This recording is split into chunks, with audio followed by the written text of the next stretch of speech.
There are massive benefits to buying a new construction home. You get to be the first owner.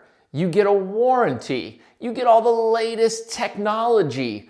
And in a lot of cases, you get to pick all the finishes. But if you don't know what you're doing or if you don't have the experience, there are a ton of costly mistakes that you can make along the way.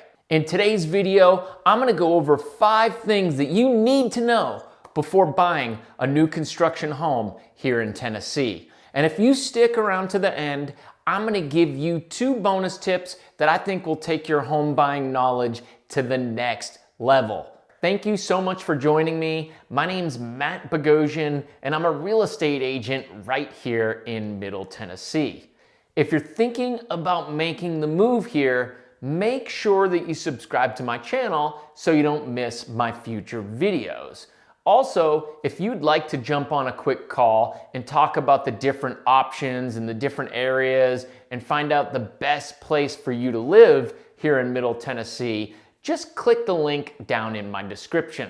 Tip number 1 is just remember that not all builders are created equal. It is very important that you do your due diligence on each builder before you sign any contracts. I think that the most important thing that you need to look into is what is their service like after the build is complete. 9 times out of 10, there are going to be problems that pop up, and you just want to make sure that you go with a builder that's going to take responsibility and that they're going to come out and fix those issues quickly and not drag them off or point fingers or try to avoid facing the issues. Customer service after closing is equally, if not more important than the service that you get during the build. My second tip is always bring your own real estate agent when you go to purchase a new home. That agent that is sitting in the model home that is acting all nice to you and warming up to you and they're just acting like your best friend, they actually work for the builder. They represent the builder. They are looking out for the builder's best interests, not you. You can get your own agent and have your own representation, have somebody that's in your corner representing you and your best interests for free. For free. The builder will pay their commission. So please bring your own agent when you go to buy a new construction home. Tip number 3, all builders are gonna have standard or baseline finishes that are included for that base price. Those finishes are most likely not going to be the ones that you like. Therefore, you need to take into account that you might have to pay, and sometimes a lot of money, to upgrade to finishes that you really want. So make sure before you sign that contract, you have a clear understanding of what their base finishes are. What are the countertops? What's the flooring? What's the cabinets? Make sure you have a clear understanding, because if not, you might have to add $10,000, $25,000, $50,000, $100,000. There's no telling how much you will have to pay in upgrades to make that house how you want it. So just make sure going in you understand what the base finishes are and what it's going to cost you to upgrade to the ones that you want for your home. Tip number 4 is really not a tip, it's just something I want you to be aware of.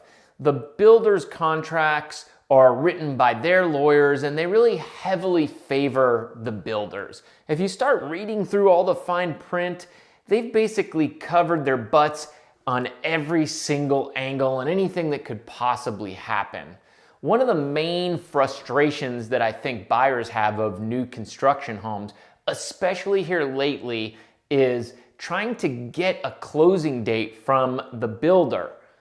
Oftentimes, builders are not giving closing dates until 30 days out. This can be really tough on a lot of people because they're trying to coordinate selling their home, maybe setting up movers, maybe moving from out of state. and locking in their interest rate, and there's just nothing you can do about it. If you read the contract, the builder can close whenever they want, and there's nothing you can do about it. So just know when you go in and sign that contract, I know you can maybe assume that it's gonna take 10 months, and they're gonna give you a date that they think it should happen around. Do not set that date in stone. Do not get yourself in a bind assuming it's gonna close on that date. Give yourself some leeway, because I've seen it happen a lot and it frustrates a lot of people. Tip number 5, builders are going to, for the most part, require you to get pre-approved with their lender.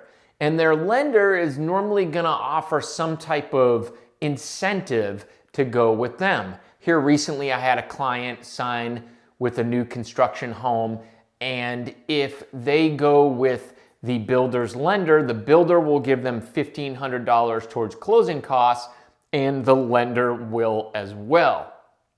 Just keep in mind that you can still reach out and talk to other lenders, and a lot of times you can get better deals than those builders lenders can offer. So just be open-minded to that, and don't be afraid to try to shop 1, 2, or 3 lenders and get the best deal possible for you. Okay, at the beginning of the video, I promised you 2 bonus tips, and I think these tips are gonna take your home buying knowledge to the next level.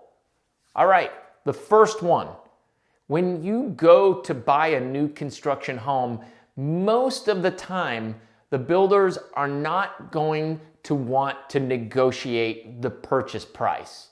They're going to want to keep the purchase prices of their homes in a neighborhood going up and up and up. They want the next home they sell to be a little bit more, and they need those comps to come in so that that one appraises.